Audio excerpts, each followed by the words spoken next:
right, so give the people your name, what school you go to, what job you're at, and location. Let the people know who you are. Of course, happy to. So my name is Courtney Duckett. I'm from Oklahoma City, Oklahoma.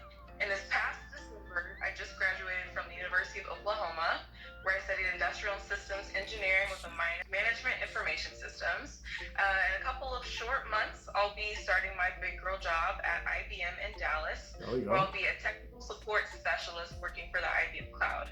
So, what exactly is industrial and systems engineer? Like, what exactly is that? Go on in depth a little bit more for me, please. Oh no, that's actually my favorite question. I get that question so often whenever I tell people what my major is. So just like all the other engineering fields out there, it takes problem solving and design. But what's unique about industrial and systems engineering is that we're not working with, say, mechanical objects or chemical processes, but in fact, we're actually working with processes in general. And the goal behind industrial and systems engineering is to actually make processes more efficient. And we do this in a number of different ways. And to kind of just brush over a few, say, for example, we'll use simulations or mathematical models in order to be able to better understand the probability of a certain event happening within our process. So for example, if you have an inventory, you can kind of model the way that inventory might look based off of the kind of processes you have implemented at the time. Also, it allows you to have a better understanding of how physical parts are made, like actually physically manufactured, and how they all come together. What's good about this is that whenever it comes to some of that more traditional industrial engineering around manufacturing, it allows you to have a better understanding of supply chain and logistics, as well as machining physical parts. Alongside that goes a little bit of the study of ergonomics within industrial and systems engineering. And what ergonomics is actually the study behind human-centered design. So making it so that whatever kind of process or product that you're making is well suited for its user.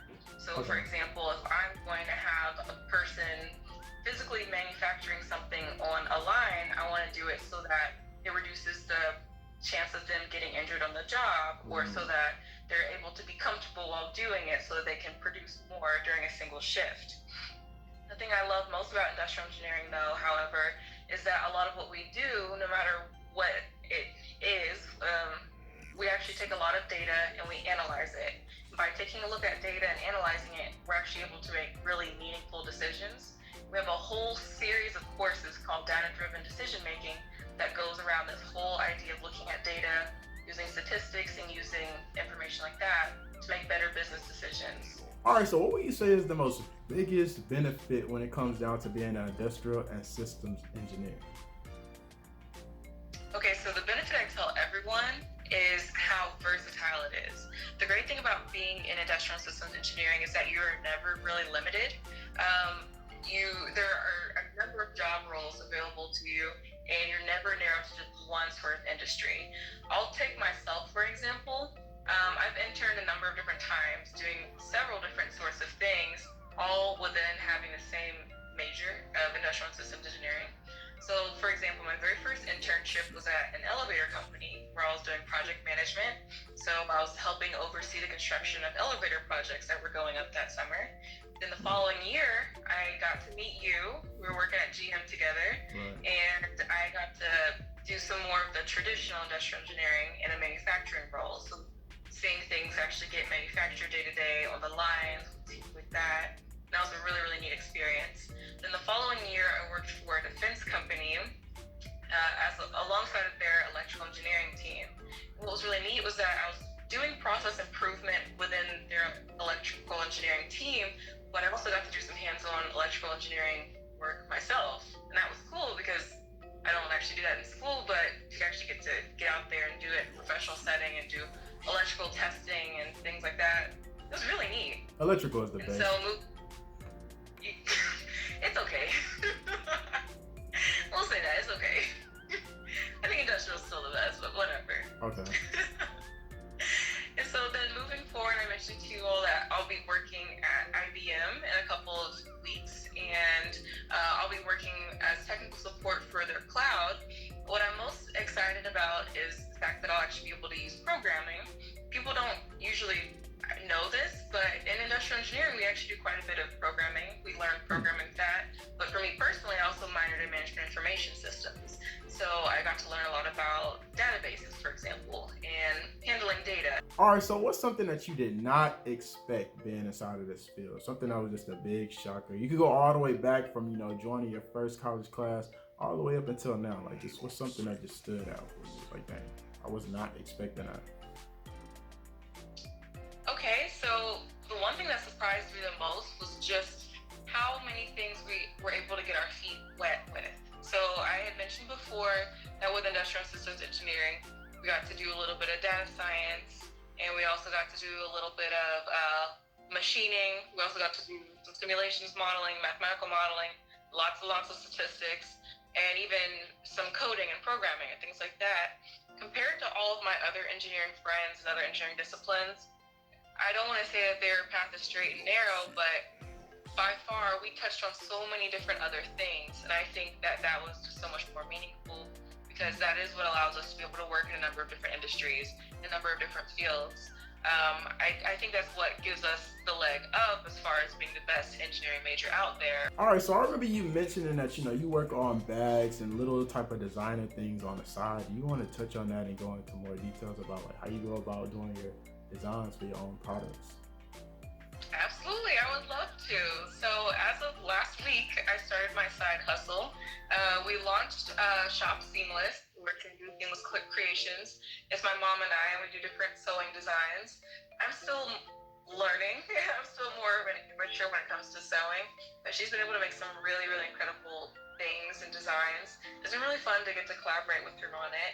I'll show you guys just a couple of things that we've made. During this unprecedented times, we've made a bunch of face masks. And what's nice about them is that they allow, we have a pocket here which lets you put metal in it so they can better fit along your nose region. Okay. It also has this giant pocket here so you can add your own filter.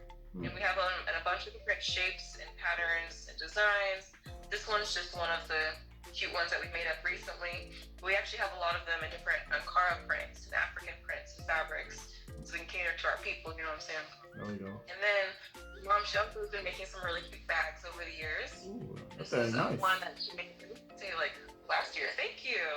I really like it. She's also made my sister a makeup bag. She's made all of us bonnets. And then yesterday I was able to make myself a little scrunchie here. We're trying to get things up and going. Right now in the store, we only have face masks, but we're hoping to be able to expand sooner than later to get to do other things. I hope to step into clothing at some point as well. Okay, But okay. yeah, just stay tuned for lots and lots of cute Ankara print accessories. All right, so do you guys have like any link or anything for the products so that people can actually go in and make some purchases? Oh, well, yes we do. Okay, so I'm going to send this to you. Okay. And how about we put it in the description below so everyone can find it for Got me. it. I'll put it down in the description below so you guys go, you know, check out some of the merchandise up there.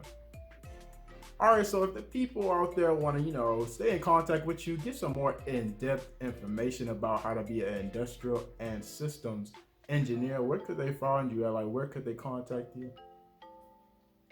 Okay, absolutely. LinkedIn, you can find me at Courtney Duckett. And if you'd like to stay plugged into my socials, please follow me on Instagram at the Queen of the Court or on Twitter at the Duckett _. Okay, got you. All right, I'll definitely just put all of that down in the description below, you know, so people can stay in contact with you and you can just give them some more information. That'll be perfect. I would love to. All right, so is there any last minute things you want to just throw out for the people to actually know about before we just dip out on this video? Yes, so I have a bit of advice for the audience. One thing that I want to tell viewers is don't ever limit yourself on anything. Okay. Like I said before, with industrial and systems engineering, I've been able to do so many different things. The same goes for life. Don't ever stop asking questions. Don't ever stop asking how or why. Always seek to find answers and to find them for yourself. And outside of that, people probably have noticed I'm a woman in engineering, and I'm also Black in engineering. And for people who have never had to navigate that journey, navigate that space, of wondering how I did it, the answer is simple. It's community. You know, honestly, without having the friends I had throughout engineering, I probably would have switched out a long time ago because engineering is hard. And truth be told, you can't do it all alone. You need study buddies, you need partners, you need resources, you need help. And I encourage everyone to find some sort of an organization or a group of friends or something that they get plugged into. Because having a group of people to A, help hold you accountable, and B, just be there for you, it makes a world of difference. And that concludes this video. Don't forget to comment, like, and subscribe. It really do help my channel when it comes down to the YouTube algorithm. If you guys have any questions regarding anything, just hit me up on Instagram, hit me up on the gram at DreThePlug123. And then also go check out my other YouTube channel. This is actually my second channel. My first one was called Andre ClassicCuts. I basically go in and give tutorials about all types of different haircuts. I actually show people how to do different type of things with the clippers that has never been done, and I pretty much go into detail as to why certain things happen. So definitely go check out that channel. Besides that, be on the lookout for my next content that's dropping. Be on the lookout for it because it's coming real soon. And I'm out.